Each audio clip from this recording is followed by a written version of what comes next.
Hey, Coach. I wanted to ask about Tavierre Thomas and how impressed you were with him on Sunday for making 5 special teams tackles. I think that's the most by any NFL player since 2018. So what did you think of his game? He was all over the field. He was tough to block. He did everything we asked him to do. He actually had 5 solos and 2 assists. So out of the 8 tackles that we had in that game, he was involved in 7 of them. So obviously he did a great job for us. And along with playing 39 plays on defense, so he played 21 core special teams plays, and then besides field goal besides field goal block, and he had 39 defensive plays. So it was an amazing effort by him, and he really did a great job for us. Thanks, Anthony. Next up is Scott Petrick. Hey, Coach. I wanted to ask you about Donovan Peoples-Jones' debut, how you thought he did overall returning, and then what happened on that one kickoff that he let bounce.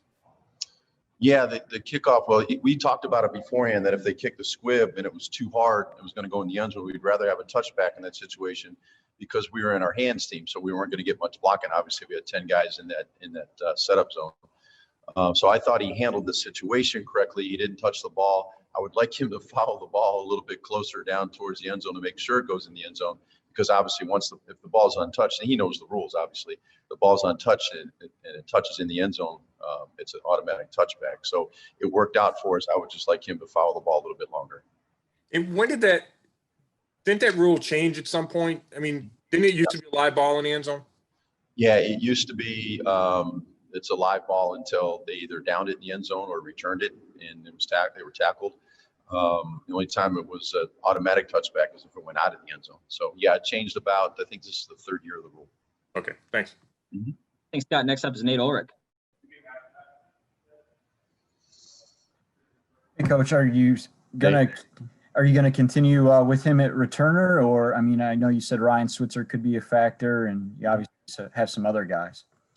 Ryan, we worked with Ryan extra yesterday before practice. We're going to continue to work with Ryan. He has that pedigree, and he's done it before, and he's got a lot of experience.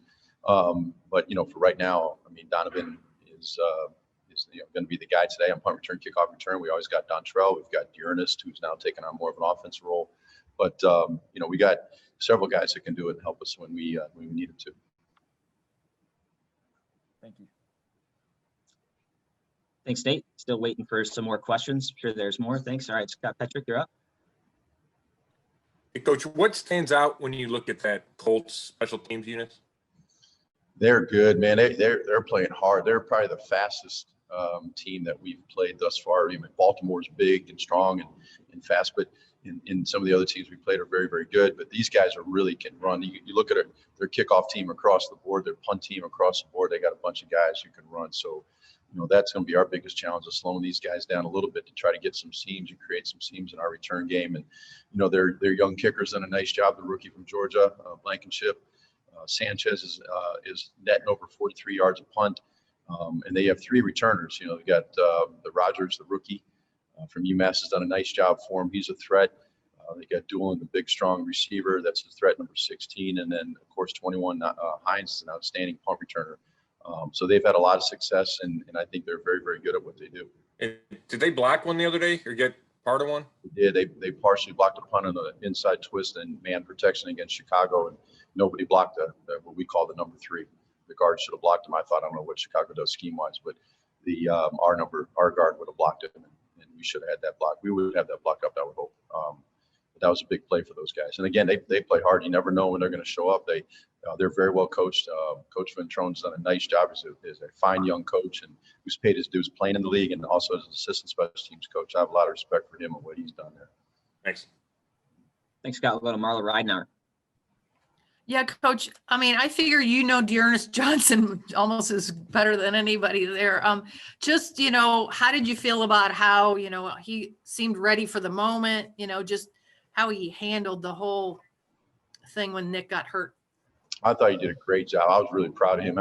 We talk to our special teams guys all the time that, and we have a lot of veterans in our meetings, and I appreciate the veteran leadership that we have, that they might be starters on offense and defense, but they play one phase or maybe 2 if it's field goal block or whatever. But it's kind of cool when a core special teams guy that has meant so much to our special teams units the past 2 years steps up and does a great job on offense or defense. So I was real proud of Dearness and what he did the other day. Do you see that he's kind of grown over the past year? I think so, and I think, and I really mean this, that the more reps you take on special teams, and that's NFL football and NFL speed and big, strong guys run around, and the more you do that, the more it helps you prepare to play on offense or defense, to get that experience. I think it's hard to show up as a young player and not have any football experience at this level and be successful on offense or defense. I think that's where special teams for these young players, until they develop and grow into that type of role on offense or defense, it really helps them to play at a high level on special teams, and Dearness did that for us. Thank you. Thank you, Marla. Jay Trotter has our next question. Yeah, Mike, staying on Dearness, I mean, you had the virtual offseason, you guys weren't together, but it was clear that, he showed up ready to play in training camp. I think anybody who watched him in training camp run the ball probably wasn't too surprised by the way he played in the Dallas game. What does that say about him, given the limited reps he's had at running back, for him to play that well in that moment and really show up to training camp despite all the obstacles, ready to play as well? Yes, and that's a great point. He showed up ready, and for Dearness, it's the little things that he does well. He's not the biggest, he's not the strongest, he's not the fastest, but he's got enough of each one of those qualities that make him a quality teamer and a quality running back. And I'm, like I said, I'm real proud of the way he showed up. But he does the little things well. He studies the game. He watches extra tape. He makes sure that he does everything in individual on offense and whatever Coach Mitchell's telling him to do, and help him grow as a running back. He does whatever I ask him to do, help him improve on special teams. For a guy like that, as a former college free agent, to have that kind of success he had on Sunday and hopefully and beyond, is a tribute to him and his hard work and what he's done. Mary Kay Cabot, we'll go to you next. Yeah, Coach, just wondering what was it like when, Cadero went down right before the game and Donovan Peoples-Jones is kind of gearing up to, make his debut returning kicks for you guys. And then also he gets pressed into service in having to play, I think it was like 33 offensive snaps. So, how did you kind of maybe talk him through that a little bit, and how did that all go? Because he was playing he wasn't in the coverage phases, Donovan, so we knew he wasn't going to be gassed for the return phases. He handled it like a pro. I thought he did a nice job for us. He gave the ball back to the offense every time. He handled this different situations well. Anytime a guy goes down, especially the caliber of player that Cadero is, right before the game, it's hard. But the way we approach it on special teams is like you got hurt on the first play, the very first kickoff or kickoff return or first offensive play, and you just got to go on. And you always have a plan, and it's next man up, and guys responded and did well. We still need to cover punts better, and without him out there, it hurts us a little bit. But we had our work cut out for us, and guys stepped up and did a good job. Thank you. Thank you, Mary Kay. Nate Ulrich, you're up. Hey, Mike, I wanted to ask you about Kevin Stefanski here. With your history with him, Brown's history well. Obviously, you guys are off to a pretty good start here. I know it's early, but what are you thinking about Kevin Stefanski now as a head coach who's also calling the offense's plays? We know that sometimes that can lead to problems for guys. Some other guys are able to handle it well. What have you seen from him as he's juggled all of that and everything else going on? I think he's got the great demeanor to do that as a head coach and as an offensive coordinator. He doesn't get too high or too low, very even keeled, which really helps him do both jobs well. And the thing from my point of view, I've rarely worked for a head coach that's given me this much time. I mean, we've got good meeting time. We've got walk through, jog through, practice time. We can go over all the situations, and you go back to the Dallas game in the fourth quarter with the different kickoff returns that we had deployed out there. We had the kickoff return unit where we moved guys up, and we got the ball out to the 25. We had the hands team where we got the ball as a touchback. And the biggest play of the game, at least biggest play of the fourth quarter to me, was getting the ball at the 50-yard line when Dontrell did a great job. We showed a hands team, and we're moving guys around and confused our kicker a little bit, and he punches one to us, and we got the ball at the 50. The reason we're successful at that stuff is our guys are paying attention. They're understanding the importance of special teams. It's emphasized from the top down to the players. So it's really helped us. The time, the effort, and the emphasis that the head coach puts on special teams that allows me to do my job at a higher level.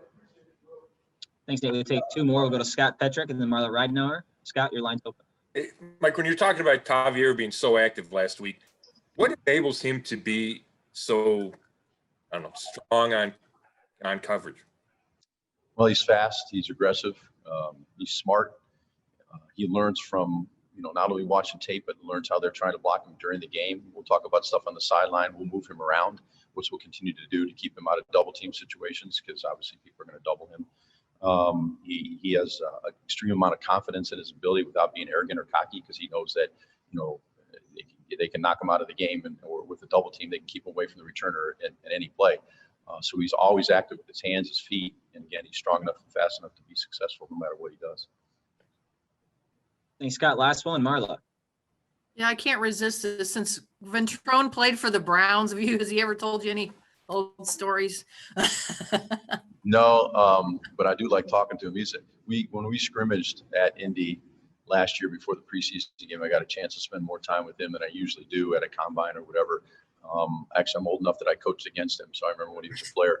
But he's a fine young coach, and he brings that energy and he brings that knowledge of the game, because he was a great special teams player, and that was his primary role in New England and other teams that he played for. So, he's done a nice job. I mean, and they have good players, and those guys are playing hard for him, and you can tell by the effort that they play how they respond to his coaching. So, we gotta match that intensity and surpass it, and we got to take advantage of any opportunities that we have in the return game. We got to get after these guys.